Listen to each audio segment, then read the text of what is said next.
MRO గారికి, BC welfare officers మా సతీష్ గారికి, అలాగే ఈ కార్యక్రమానికి హాజరైన కౌన్సిలర్ గారికి, ఇతర నాయకులకి, బుడబుక్కల కుల సంఘ నాయకులకి, మీడియా వాళ్ళకి, అలాగే ఈ సమావేశంలో ఉన్నటువంటి ఈ బుడబుక్కల కులానికి చెందినటువంటి కుటుంబ సభ్యులందరూ ఎవరైతే ఉన్నారో వాళ్ళందరికీ కూడా పేరు పేరున నమస్కారాలు తెలియజేసుకుంటున్నాను.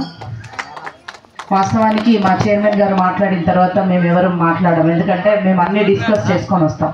మరి మేడం ఎందుకు నన్ను మాట్లాడమన్నారు, ఏ ఉద్దేశంతో నాకు తెలియదు. సరే, నేను విమెన్ అని ఇక్కడ చాలామంది మహిళలకు ఒక ఇన్స్పిరేషన్ ఉంటుందని మాట్లాడమన్నారంట. సరే, మీ మాట కాదనకుండా నేను ఒక 2 మాటలు చెప్తా ఉన్నాను. గౌరవనీయులు రాష్ట్ర ముఖ్యమంత్రి వర్యులు రేవంత్ రెడ్డి గారు మా కమిషన్ ఏర్పాటైన తర్వాత బీసీ కులాలకు సంబంధించినటువంటి అన్ని అంశాల మీద మీరు ఒక చర్చ చేయాల్సినటువంటి అవసరం ఉన్నది. వాళ్ళ పరిస్థితులు, వాళ్ళ స్థితిగతుల మీద పూర్తిగా మీరు పరిశీలన చేసి సమగ్రమైనటువంటి ఒక సమాచారాన్ని మాకు అందించాల్సినటువంటి అవసరం ఉందని చెప్పేసి మా కమిషన్కి వారు తెలియజేయడం జరిగింది. బీసీ కుల గణనతో మొదలైంది, మొత్తం కులాల లెక్కన చేయాలనేటువంటి ఆలోచన చేసి బీసీ కులాలతో పాటు ఇతర కులాలను కూడా ఎంతమంది ఉన్నారు అనేటువంటిది కుల సర్వే నిర్వహించడం జరిగింది. దేశంలో ఎక్కడా లేని విధంగా తెలంగాణ రాష్ట్రంలో నిర్వహించారు. ఆ నిర్వహించడం వెనుక ఉన్న ముఖ్య ఉద్దేశం ఏంటంటే ఇలాంటి తల్లులు, ఇలాంటి తండ్రులు, ఇలాంటి పిల్లలు వాళ్ళ జీవితాలు ఎలా ఉన్నాయి అని తెలుసుకోవడం కోసమే ప్రధాన అంశం అదే. ఎందుకంటే బీసీ కులాలలోనే కాదు, ఎస్సీ ఎస్టీ కులాలలో కూడా కొంతమంది మాత్రమే ఆర్థికంగా, సామాజికంగా, రాజకీయంగా ఉన్నతమైనటువంటి స్థానంలో ఉన్నారు. దాదాపు 80% మంది జనాభా దయనీయ స్థితిలోనే ఉన్నారు. కులపరంగా కనీస గుర్తింపు లేనటువంటి కులాలు ఉన్నాయి. ఇందాక అన్న చెప్పినట్టు అసలు ఈ కులం ఉందా, ఇందాక మా సార్ చెప్తూ పిచ్చగుంట్ల కులం, దొమ్మరి కులం అంటే అసలు అది కులం ఉందా, అది తిట్లు కదా అని మాట్లాడుతున్నటువంటి సందర్భం. ఆ కులాల వాళ్ళు మా దగ్గరికి వచ్చినప్పుడు, మీరు కూడా మా దగ్గరికి వచ్చినప్పుడు మీ పరిస్థితులు చెప్తా ఉంటే అసలు మాకు కన్నీళ్ళు వచ్చినటువంటి సందర్భం. మీరు వచ్చి పబ్లిక్ హియరింగ్స్లో, జిల్లా హెడ్ క్వార్టర్స్లో మేము 10 జిల్లాలో తిరిగినప్పుడు మీరు చెప్పినటువంటి సమాచారాన్ని మేము కమిషన్ ఆఫీసులో కూర్చొని చర్చించుకుంటున్నప్పుడు కూడా మా హృదయాలు ద్రవించుకుపోయినటువంటి పరిస్థితి. అప్పుడు గౌరవనీయులు మా చైర్మన్ గారు మిగతా సభ్యులందరం కలిసి కూర్చొని మాట్లాడుకుంటున్నప్పుడు మేమే మీ దగ్గరికి రావాలి, ఈ దయనీయ స్థితిలో ఉన్నటువంటి కుటుంబాలు ఏవైతే ఉన్నాయో, నాన్న అల్లరి చేయకండి, నాన్న అల్లరి చేయకండి, వాళ్ళ స్థితిగతులు ఎలా ఉన్నాయి, అసలు వాళ్ళకి పూట ఎలా గడుస్తోంది, చదువు సంధ్యలు ఉద్యోగాల సంగతి తర్వాత మాట్లాడుకుందాం. కనీసం వాళ్ళ జీవన స్థితిగతి ఎలా ఉంది, కనీసం వాళ్ళ పూట ఎలా గడుస్తుంది, వాళ్ళు ఎలా తింటున్నారు, వాళ్ళు వేసుకునే బట్టలు ఏంటి, ఇక్కడున్న పిల్లల్ని, ఆ తల్లుల్ని చూస్తుంటే అర్థమవుతుంది ఎంతటి దయనీయ స్థితిలో ఉన్నారని. ఎక్కడో ఒక్కరో ఇద్దరో కొంచెం మెరుగ్గా ఉన్నట్టున్నారు అంతే, కాస్త సమాజం పట్ల అవగాహన ఉండి ముందుకెళ్ళిన వాళ్ళు. కానీ దాదాపు 80-90% ఇక్కడ ఉన్న వాళ్ళంతా కూడా వెనుకబడిపోయే ఉన్నారు అన్ని రకాలుగా.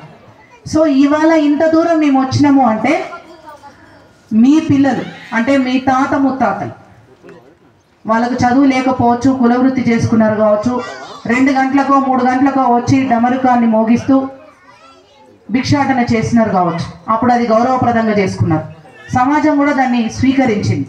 కానీ ఇప్పుడు అదే పేరు మీద అవమానిస్తూ ఉన్నారు. ఆ అవమానాలు తట్టుకోలేక చాలామంది పిల్లలు స్కూల్స్, కాలేజెస్కి వెళ్ళలేని పరిస్థితుల్లో ఉన్నారు. కొద్దిగా గొప్ప చదువుకొని ఉద్యోగాలు చేస్తున్న వాళ్ళు కూడా కులం పేరు చెప్పుకోలేని స్థితిలో ఉన్నారు ఆఫీసులలో. ఆ పరిస్థితుల నుంచి మీరు బయటికి రావడం కోసమే ఇలా కమిషన్ చైర్మన్ గారి ఆధ్వర్యంలో మేమందరం కూడా ఇక్కడికి రావడం జరిగింది. ఎందుకంటే మీకు విద్యా ఉద్యోగ అవకాశాలు ఎలా ఉన్నాయి, రేపు మీకు ఒక జీవనోపాధి కల్పించుకోవడానికి ఎలాంటి అవకాశాలు ఉన్నాయి, మీరు సమాజంలో ఒక గుర్తించబడేటువంటి విధంగా ఎలా ముందుకెళ్ళాలి, ఆర్థికంగా ఎలా నిలదొక్కుకోవాలి, మీ పిల్లల్ని చదివించి సమాజంలో ఉన్నతమైనటువంటి పౌరులుగా తీర్చిదిద్దడానికి మీరు ఏం చేయాలి అనేటువంటి అంశాలను చర్చించడం కోసమే మేము ఇంత దూరం వచ్చినాం. మేము కమిషన్గా హైదరాబాద్ నుంచి ఇంత దూరం వచ్చినందుకు ఇక్కడున్న ఆర్డీఓ గారు కావచ్చు, ఎంఆర్ఓ గారు కావచ్చు, నిజంగా హృదయపూర్వకంగా మిమ్మల్ని అభినందిస్తున్నాను సార్. ఎందుకంటే వీళ్ళకి అవగాహన లేదు. కనీసం ఇలా రాజీవ్ యువ వికాస్కి సంబంధించి ఏం చేయాలో కూడా తెలియని పరిస్థితుల్లో ఉన్నారు. వాళ్ళకి పూర్తి అవగాహన కల్పించడానికి మీరు ముందుకు వచ్చారు. ఇవాళ ఇక్కడ ఉన్న 2-3 రమేష్ సార్ కూడా వాళ్ళకి ముందు ఇక్కడ పనిచేసిందని చెప్పి చెప్పడం జరిగింది. వాళ్ళకు కూడా పూర్తి అవగాహన ఉంది. ఇక్కడ చదువుకునే 4-5 అబ్బాయిలు ఉన్నారు కదా, మీరంతా వాళ్ళతో పాటు కూడుకొని రేపు ఎల్లుండి సార్ చెప్పినట్టుగా ఆ మీ సేవలకు వెళ్ళి అప్లై చేసుకోండి. మీరు అన్నట్టుగా గవర్నమెంట్ని కూడా మాకు చాలా చోట్ల నుంచి విజ్ఞప్తులు వస్తూ ఉన్నాయి. 5వ తారీఖే కాకుండా కొంచెం డేట్ ఎక్స్టెన్షన్ చేయమని మా చైర్మన్ గారు మేమంతా చర్చించుకున్నాక మా చైర్మన్ గారి ద్వారా గౌరవ ముఖ్యమంత్రి వర్యులకు గవర్నమెంట్కి విన్నపాన్ని మేము తెలియజేస్తాం. మీ ఆకాంక్షని తెలియజేసినప్పుడు వాళ్ళు ఖచ్చితంగా ఎక్స్టెన్షన్ చేస్తే ఇంకా మంచిదే. కాబట్టి అప్పటిలోగా మీకు కావాల్సిన సర్టిఫికెట్లు ఇవ్వడానికి వాళ్ళు ముందుకు వచ్చారు. సర్టిఫికెట్లు తీసుకోండి, అప్లై చేయండి. వచ్చిన అమౌంట్ మీకు లోన్ వస్తే ఆ అమౌంట్ని వృధా చేయకుండా ఏ ఉద్దేశంతో మీకు గవర్నమెంట్ ఇస్తుందో ఆ ఉద్దేశాన్ని మీరు నెరవేర్చే విధంగా మీ జీవితాల్ని సరిదిద్దుకునే విధంగా ముందుకెళ్ళాలి. ఎందుకంటున్నానంటే 1,00,000 రూపాయలు ఏ మూలకు వస్తాయని ఒక బ్రదర్ అడిగారు నాకు ఫోన్ చేసి. నేను అన్నాను, చేయదలుచుకుంటే 10,000తో కూడా ఒక బిజినెస్ స్టార్ట్ చేయొచ్చు. ఒక్కొక్క స్టెప్ మనం ఎదుగుతూ ఉంటే ఒక అక్క ఇక్కడ అక్కడ కూర్చున్న వాళ్ళలో ఒక అక్కను పిలిచి ఒక మిషన్, మంచి మిషన్ కొనిస్తే ఇంట్లోనైనా ఆ గుడిసెలైనా మిషన్ పెట్టుకొని తొక్కితే నెలకు కనీసం 10,000 సంపాదిస్తుంది. చాలా ఈజీగా సంపాదించగలుగుతుంది. మీ కళ్ళ ముందున్న నేను వేసుకున్న నా బట్టలు ఇవి నేను కొట్టుకునేవి. ఎందుకు ఈ మాట చెప్తున్నానంటే ఒక పని మనకు వచ్చినప్పుడు అది వృధా పోదు. అంటే ఎందుకు ఈ మాట చెప్తున్నానంటే ఒక పని నేర్చుకున్నప్పుడు ఆ పనిని ఇంప్లిమెంట్ చేయడానికి ఎంత అమౌంట్ కావాలి అనేది మనము ఉన్నదానితో కూడా ముందుకెళ్ళొచ్చు. 10 లక్షలతో బిజినెస్ చేయొచ్చు, 10,000తో కూడా బిజినెస్ చేయొచ్చు. మనం ఎలా చేస్తున్నాం అన్నదే ముఖ్యం. దయచేసి గవర్నమెంట్ ఇచ్చినటువంటి ఈ అవకాశాన్ని దుర్వినియోగం చేసుకోకుండా ఆ ప్రతి రూపాయాన్ని సద్వినియోగం చేసుకొని మీ జీవితాల్లో ముందుకు వచ్చేటట్టు పనులు చేసుకోండి. అలాగే ఇక్కడ చదువుకున్న యువతకు కూడా మీరు మధ్యలో అనివార్య కారణాల వల్ల బంద్ చేసిండ్రు కదా, అవకాశం ఉంటే ఓపెన్ యూనివర్సిటీలో డిగ్రీలు చేయండి, పీజీలు చేయండి. మీకు డిగ్రీ పీజీ సర్టిఫికేట్లు వచ్చినప్పుడు ఖచ్చితంగా ప్రభుత్వ ఉద్యోగాల్లో మీకు ఎలిజిబిలిటీ వస్తుంది. కాబట్టి చదువుకొని ఉద్యోగాలు సంపాదించుకోండి. మీ కళ్ళ ముందే ఉన్న ఈ చిన్న చిన్న పిల్లలందరికీ కూడా చేయి పట్టుకొని తీసుకెళ్లి స్కూళ్ళల్లో కూర్చోబెట్టండి. ఈ స్కూళ్ళల్లో మీకు టీచింగ్ పరంగా టీచర్స్ లేకపోయినా, స్టాఫ్ లేకపోయినా, స్కూల్ బిల్డింగ్స్ మంచిగా లేకపోయినా ఆయా సంబంధిత అధికారుల దృష్టికి తీసుకెళ్ళండి. మీకు ఏదైనా ఇబ్బంది అయితే మా కమిషన్ దగ్గరికి రండి. ఖచ్చితంగా అదృష్టవంతులు ఎవరంటే మీరందరూ కూడా అదృష్టవంతులే. ఎందుకు అంటున్నానంటే ఇక్కడ ఉన్న అధికారులంతా కూడా చాలా సపోర్టింగ్గా ఉన్నటువంటి అధికారులు.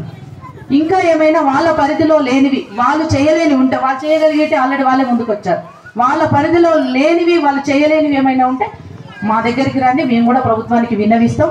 పై స్థాయి అధికారులకు మేము తెలియజేస్తాం. ఖచ్చితంగా నాకు ఈ అవకాశం ఇచ్చినందుకు ఆర్డీఓ గారికి ధన్యవాదాలు. తల్లులందరూ కూడా అక్కడ కూర్చున్నారు. మరి అప్పటి నుంచి ఏం విన్నారో ఏం వినలేదో నాకు తెలియదు. ఇప్పుడైతే నా మాటలు అయితే స్పష్టంగా విన్నారు తల్లి, నేను గమనించాను. అందుకే నేను అదే చెప్తున్నాను అన్న, ఇంతవరకు ఏం విన్నారో ఏం లేదో కానీ నా స్పీచ్ అయితే మీరు కరెక్ట్గా విన్నారు. నేను అబ్జర్వ్ చేశాను, ప్రతి ఒక్కరి ముఖం చూస్తాను, నేను అబ్జర్వ్ చేశాను. అమ్మ మీరు ఎక్కడ కూడా ఆధైర్యపడకండి తల్లి. మీకు ఇందిరమ్మ ఇల్లు రావాలన్నా, రాజీవ్ యువ వికాసం కింద మీ పిల్లల పేరు మీద లోన్లు వచ్చి, చదువుకున్నా చదువుకోకపోయినా లోన్లు వచ్చి మీరు ఏదైనా పని చేసుకోవాలన్నా, ఇక్కడున్న ఈ చిన్న చిన్న పిల్లల్ని చదివించుకోవాలన్నా మంచి అధికారులు మీకు అందుబాటులో ఉన్నారమ్మా. వీళ్ళ సేవలు తీసుకోండి. అక్కడ ఉన్న అన్న కౌన్సిలర్ కూడా మీకు మంచి సానుకూలంగా ఉన్నట్టున్నాడు, మీకోసం వచ్చి కూర్చున్నాడు కదా, ఆయన బాధ్యత కూడా తీసుకున్నాడు. నేను ఏదైనా చేస్తా అని చెప్పేసి ఇక్కడే ఉన్న బీసీ సంఘం అన్న కూడా ఇందాక మాట్లాడిండు, ఆయన కూడా నేను నా బాధ్యత అని చెప్పేసి మాట్లాడడం జరిగింది. తను మాకు కమిషన్ ఆఫీస్ కూడా వచ్చిండ్రు. ఈ పెద్ద మనుషుల దగ్గరికి ఓన్లీ ఏ డౌట్ ఉన్నా వాళ్ళు క్లారిఫై చేస్తారు. ఆ డౌట్ క్లారిఫై చేసుకోండి. చల్లగా బతకండి, ధైర్యంగా బతకండి. ధన్యవాదాలు.